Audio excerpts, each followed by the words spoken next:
Журналист Эрнис Кыязов Жапыкеев менен маегинен кийин УКМКга барганын билдирди. Журналист Эрнис Кыязов Улуттук коопсуздук мамлекеттик комитетине чакырылганын социалдык тармакта бөлүштү. Ал жолугушууну тынч жана сылык деп мүнөздөдү. Журналист оор мүнөздөгү сүйлөшүүнү күткөнүн, бирок аны менен сүйлөшкөн кызматкерлер урмат-сый менен мамиле кылышканын жана анын ишин көптөн бери байкап келишкенин белгиледи. Те качанкы бир кездерден бери көрсөтүүлөрүңүздү көрүп урматтаган журналистсиз дешкенде магдыра эле түштүм. Андан саал өзүмдү жыйып, ошондо каалаганыңар эмне десем стабилдүүлүк дешти. Аябай таң калдым. Анткени менин да каалаганым стабилдүүлүк болчу да. Белгилей кетсек, журналисттин мурдагы Финполдун төрагасы Сыймык Жапыкеев менен болгон соңку подкасты бир топ чуулуу пикирлерди жараткан. Бишкекте веб-камера студияларынын тармагын уюштургандарды кармады. Бул тармактын филиалдары Казакстанда да жайгашкан. Аны уюштурган деп шектелген 3 кыргызстандык болгон. Тинтүү учурунда коопсуздук кызматкерлери камераларды, жарык берүүчү жабдууларды, эротикалык костюмдарды жана ачык көрсөтүүлөр үчүн башка жабдууларды табышкан.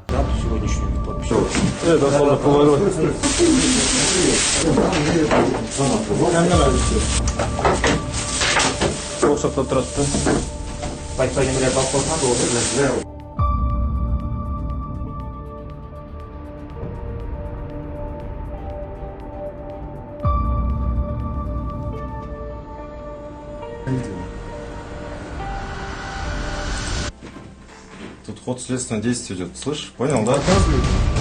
Кастрируют, да? Это вообще, я говорю, это не дело.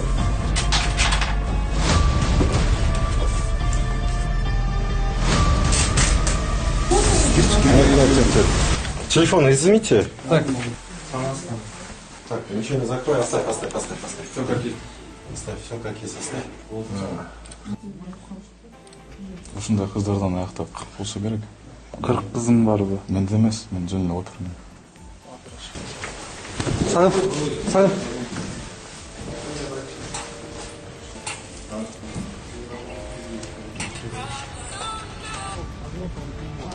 Фамилия, имя, отчество? Год рождения? 2003 год.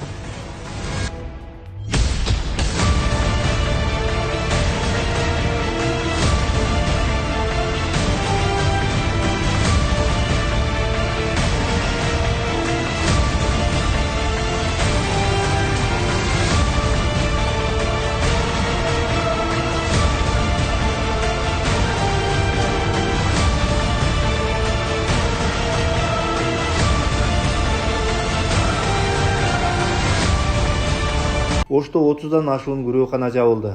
Ош шаарынын жана Ош облусунун аймагында 30дан ашуун күрөөканалар текшерүүдөн кийин жабылды.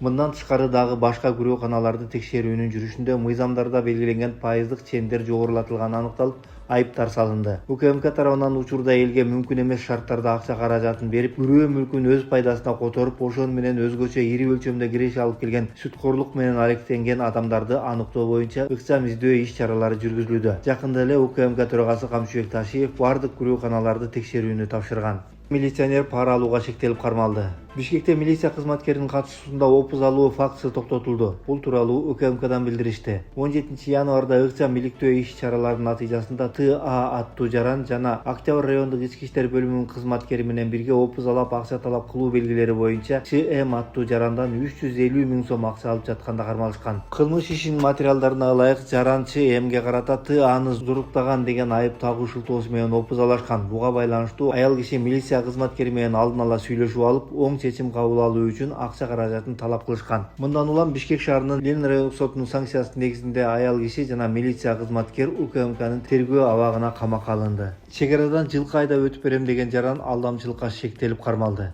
Чүй облусунда өзгөчө ири өлчөмдөгү алдамчылыкка шектелген адам кармалды. Бул тууралуу Чүй облустук милициясынан билдиришти. Маалыматка ылайык 1971-жылы туулган жаран милицияга кайрылып, М аттуу белгисиз жаранга чара көрүп берүүнү өтүнгөн. Ал Казакстандан Кыргызстанга жалпы баасы 7 миллион сомду түзгөн 65 баш жылкыны айдап өтүп берем деп 2 миллион теңге, ошондой эле жогоруда көрсөткөн мал мүлктү ээлеп алып качып кеткен. Натыйжада арыз ээсине өзгөчө ири өлчөмдө жалпы 7 миллион 330 400 сом суммада материалдык зыян келтирилген. Бул факты боюнча алдамчылык беренеси менен кылмыш иши козголуп, ыкчам издөө иш-чараларынын жүрүшүндө 1984-жылы туулган КМ аттуу жаран кармалган. Учурда кылмыш иши боюнча болгон бардык жагдайларды аныктоого багытталган тергөө иш-чаралары улантылууда.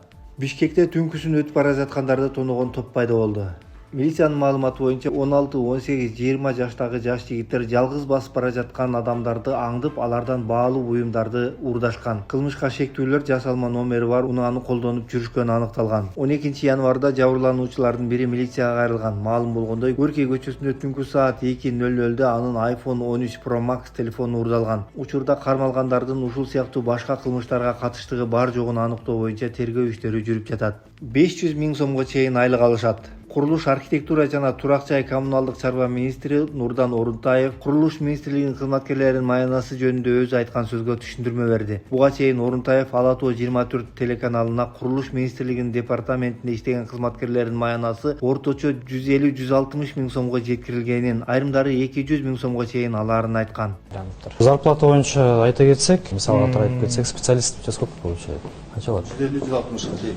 150-160 средний орто айлык. Андан тышкары премиялары бар, кимге көбүрөөк иштесе, квартальный деген нерселер болуп калышы мүмкүн. Ошого жараша бир жылына орто айлык бир 200 000ге чейин барат. Ошол эле мынакей лицензиялар боюнча айта кетсек, быйылкы жылы биз Кудай буйрса азыр 240 миллион сом менен жаптык. 450 миңден 240 миллион сомго секирик кылып. Бул мамлекетке түшүп аткан акча. Мунун бардыгы мындайча айтканда биз наоборот акча албай, биз акча берген министрликке айландык. Соц тармакта жаралган пикирлерден соң министр буга байланыштуу Facebook'тагы баракчасында түшүндүрмө жазды. Соц тармактарда Курулуш министрлигиндеги кызматкерлердин айлыктары боюнча талкуу болууда. Биздин бардык департаменттерибиз өзүн өзү камсыздоо механизми менен иштеп келет. Бизде орточо айлык маяна 150 000 сом, ал эми кээ бир департаменттерде 500 000 сомго чейин айлык маяна алат. Тагыраак айтканда, ким кандай иштесе ошончо айлык алат. Биздин кызматкерлер иш издеген кызматкерлер. Айтайын дегеним, биздин кызматкерлер так профилдүү кызматкерлер. Көпчүлүгү архитектор, куруучу, конструктор, инженерлер жана алардын эмгеги эмгек базарында талаштуу. Бул кызматкерлер көп кабаттуу оор инженердик объектилердин курулушун, тийиштүү документтерин жана проектлерин текшерип, ошол объектилерге жооп берүүчү кызматкерлер. Ошол себептен ушундай айлык маяна алат. Төрага депутаттарды убакытты туура айтууга чакырды. Депутат Нурбек Сыдыгалиев депутаттарга ар кандай маселелерди көтөрүүгө көбүрөөк убакыт берүүнү сунуштады. Төрага Нурланбек Тургунбек уулу депутаттарга эскертүү берип, убакытты туура көрсөтүүнү өтүндү. Түнкү саат 1ге чейин болот. Түнкү саат 1, 2 болуп келип анан түшкү 1 бул 13:00. 2 деген 14:00.